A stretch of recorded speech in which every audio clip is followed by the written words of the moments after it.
De ser breve y como decía Macedonio, buenas noches, hasta luego. Ponemos el punto final. Bueno, vamos a ser realmente breves y voy a tratar de tomar un poco el hilo de lo que se ha dicho hasta este momento. Primero y fundamental, es cierto que la poesía de pensamiento, no la poesía del pensamiento, es una constante a lo largo de los siglos y que atraviesa distintas poéticas. Y como recién nos estaba recordando a lo largo de un recorrido que llega justamente a antes en la época precolombina, antes de Cortés, es cierto, también antes de Platón, la poesía y el pensamiento estaban unidos. De hecho, muchos de los fragmentos presocráticos que encontramos, sin que hacerlo temblar a Carlos, que me pidió que no habláramos académica ni acartonadamente, pero vamos a decirlo así, de esta manera, están escritos en verso. Es decir que hay una forma original de la poesía que es evidente, la más antigua tal vez, ¿no? Por supuesto que todo lo que digamos hay que tomarlo como algo rudimentario e instrumental, ¿no? No hay que tomarlo como algo autoritario, terminante y definitivo. Son tanteos en la noche oscura del alma. Así que en este caso hay que no ser demasiado preciso, pero sí tratar de delimitar ciertas cosas.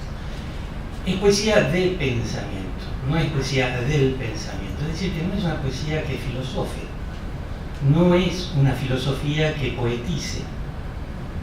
Voy a poner un ejemplo.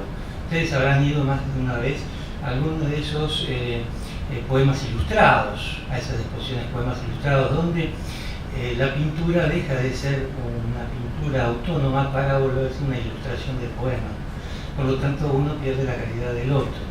En este caso de la poesía del pensamiento, no la poesía filosofada, ni la filosofía poetizada, se distancia enormemente de todo esto.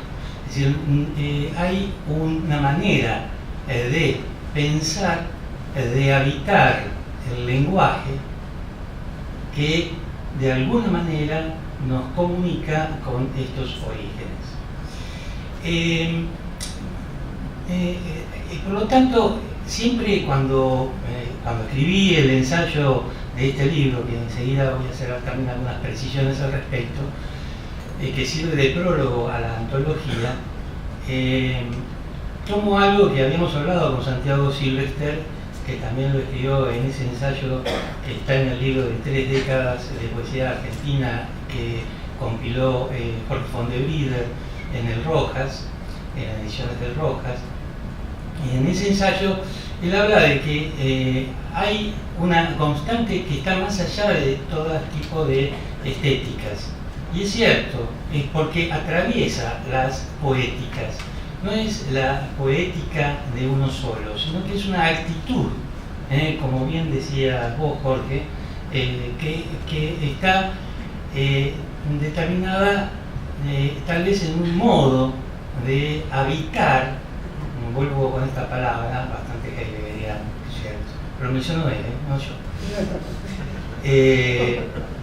Claro, que es una manera de habitar esa lengua nuestra, propia, y que a su vez, como cuando uno habita una casa, también en esa casa están los fantasmas, los olores, los recuerdos, todo aquello que hace a la casa, no los ladrillos en sí mismos, no el techo, sino eso otro que está ahí, ¿no? Por eso hablamos de una actitud, y un modo de estar que tiene que ver con un trasfondo ético. En gran medida tiene que ver con un trasfondo ético. Los primeros que empezaron a pensar estas cuestiones fueron, después de la Ilustración, los románticos justamente, los románticos ingleses, en el caso de Wordsworth. Wordsworth, cuando habla de una imaginación meditativa y cuando hay una palabra que es muy difícil de traducir, pero que la utiliza uno de los grandes ensayistas, escritores y también poetas españoles, que fue Unamuno. Es la palabra musim, que es una palabra muy difícil y que es una palabra que está también en esa frase famosa de Wordsworth, que la poesía es una emoción recordada, ¿no? en un momento tranquilo, donde él está justamente hablando de tres conceptos que son fundamentales, que es la cuestión de lo intraducible de este sentir el pensamiento y de pensar el sentimiento, que es lo que va Unamuno a tomar de los poetas laquistas, de Wordsworth, Coleridge, que son realmente los primeros que se ponen a pensar de alguna manera en estas cuestiones. Y claro, pero también encontramos en la Argentina una muy fuerte línea que de alguna manera Macedonio está unido, ligado a Unamuno. Unamuno y Macedonio, parece mentira, y lo sabía muy bien Borges, porque Macedonio con ese poema de poesía del pensar, que es lo que menciona Santiago Silvester en su ensayo, está determinando un prólogo para la Luna de Enfrente, para el poemario de Borges. Y en ese el libro tiene Borges un poema que corrigió mucho después.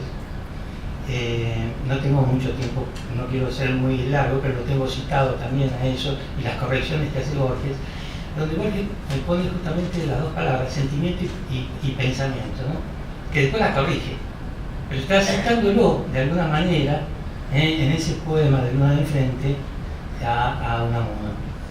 Y un poco el prólogo, que es este poema de la poesía del pensamiento de Macedonio, es un poco una especie de cargada, ¿no? Porque es en prosa, no es un poema, hay una tensión, una hibridación de los géneros que es propia también, y es una característica propia de esta poesía del pensamiento. Es una poesía que se diferencia, que se distancia últimamente de lo lírico. Entonces acá viene otra diferencia que habría que hacer, otra demarcación que habría que hacer, que es, no hablamos de lírica del pensamiento, que ya lo había hablado Schilling, no hablamos de lírica del pensamiento, estamos hablando de poesía. ¿Por qué no lírica? Bueno, y esto es lo que tiene que ver justamente con una oposición que viene, que ya Alberto, vamos a ejemplificarlo para no hacerlo tan académico ni acartonado ni tan difícil. Alberto Schirri, por ejemplo. Alberto Schirri lo encontramos bastante bien cuando él habla de las virtudes de la prosa. Hay un reportaje que le hace Miguel Ángel Bustos a Alberto Schirri que es muy iluminador con respecto a esto. También lo cito en el ensayo. Estoy vendiendo el libro ya. Bueno, lo van a poder comprar en la mesa, la van a poder comprar en la mesa esta de libros, ¿no? Y ahí en ese de Miguel Ángel Bustos, que habla de que le hace el reportaje a Schirri dice, mire, voy a serle franco, yo nunca tengo un pensamiento analítico previsto para escribir el poema. Lo que hay es un pensamiento que se va armando a medida que voy escribiendo el poema. Hay una intuición, un tanteo. Ahí está la diferencia. Ese tanteo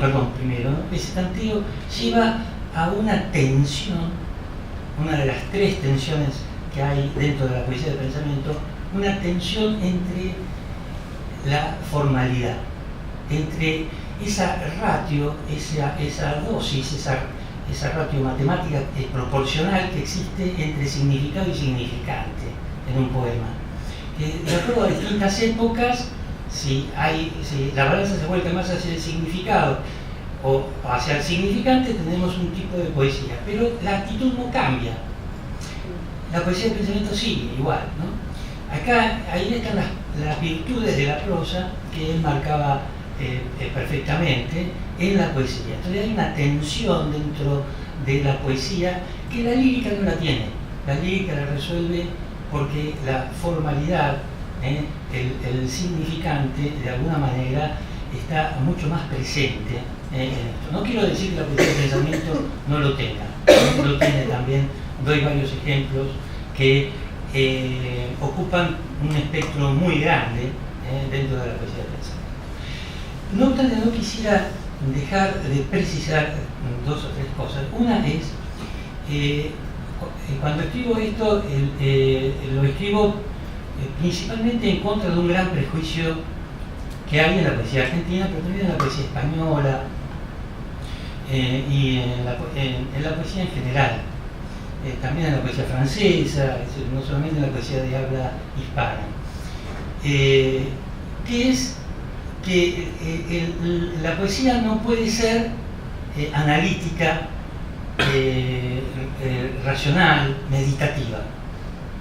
Hay algo por lo cual un fuerte prejuicio que no solamente está presente en los líricos, en los que todavía podemos llamar de alguna manera neolíricos, que vuelven a rescatar las formas de la poesía, sino que está presente también en las jóvenes generaciones, por ejemplo en la poesía plebeya, es decir, donde hay un fuerte acento en lo que tiene que ver con las formas que no son solamente la métrica, sino que tienen que ver con el vocabulario, con el uso de un lenguaje, que pareciera como que es la esencia viva del poema. Y acá viene la otra precisión. Por un lado, ese prejuicio, ¿no? que Valéry ejemplificaba perfectamente con... ya terminé. Valéry ejemplificaba perfectamente con esa famosa anécdota que él mismo la cuenta en una de sus conferencias famosas, que habla de Degas, que le decía a Mallarmé: yo tengo muchísimas ideas para hacer poemas, pero usted lo que hace es no sé cómo lo hace, no sé cómo lo hace. Entonces Mallarmé le contestaba, bueno, eso, todos ustedes seguramente saben a eso, que es, le contestaba, bueno, los poemas no se hacen con ideas, se hacen con palabras, ¿no? Malo, bastante malo, no se perdona, bastante malo al pobre Degas. Valéry de cualquier forma muy inteligentemente le dice algo, ¿no? Sacándolo de ese prejuicio, ¿no? Que es un prejuicio muy fuerte que todos lo tenemos, de alguna manera. La poesía del pensamiento nos lo hace evidente. Pero Valéry decía, pero me quedé pensando en esto de Degas, y Degas tenía el poema, porque en realidad hay una modificación, hay algo que se agrega y que no puede estar. Machado lo resumía muy fácilmente en esto de que él negaba que hubiera una poesía intelectual, pero también decía, con ese empaque español, rudo, decía, tampoco existe poema sin ideas, ¿no? Tampoco existe poema sin ideas. Por un lado, ese prejuicio, pero por otro lado, una cuestión que tiene que ver con qué cosa llamamos pensar, qué cosa llamamos pensamiento. Muchas veces se confunde con conocimiento. Y pensar y conocer son dos cosas distintas. Conocer, aprender, racionalizar, medir, son cosas distintas a pensar. Muchas veces lo pensado es lo que tiene sentido. Entonces, muchas veces pensar es esa búsqueda de sentido, aún a lo que no lo tiene, ¿no? Acá hay una filósofa muy importante española, María Zambrano, que hace la diferencia entre ratio y logos. Es muy interesante porque la razón poética, habla de la razón poética, y que es intuitiva, que es un tanteo, que es un habitar, un origen que está en la lengua que hablamos. Por lo tanto, esa es la otra precisión. Habría que diferenciar la razón poética de razón utilitaria, de razón científica. Y tampoco quiero, la tercera gran cuestión que habría que precisar, es el otro prejuicio, la contracara del prejuicio. Muchas veces se habla de pensamiento, o sea, hay expresiones como pensamiento poético, ¿no? Equivalente a conocimiento poético. Y acá hay que diferenciar entre poesía y poema, ¿no? Que es son dos conceptos también distintos. Porque el poema necesita del texto o de la voz, es decir, necesita de esa presencia, no puede ser abstracto. Entonces, qué sé yo, hay un surrealista español, Jesús García Rodríguez, no sé si lo escuchan, ahí habla de pensamiento poético y dice que comprender el mundo a través de lo poético significa algo muy distinto de comprenderlo a través de la ciencia, la lógica, la filosofía o el sentido común. No dudo de que eso sea así, pero cuando yo voy al odontólogo, prefiero que el odontólogo no tenga pensamiento poético, sino que sepa bien lo que está haciendo. Y ahí está la diferencia entre lo que llamamos nosotros, ¿no?, una intuición y un conocimiento. No tiene nada que ver la poesía de pensamiento con la filosofía, no tiene nada que ver con el pensamiento del occidente. Tiene que ver con algo que atraviesa los siglos y atraviesa las poéticas, y es una actitud netamente humana. Por eso hablamos de trasfondo ético, porque devuelve al hombre a lo que es el hombre, su lenguaje, su casa.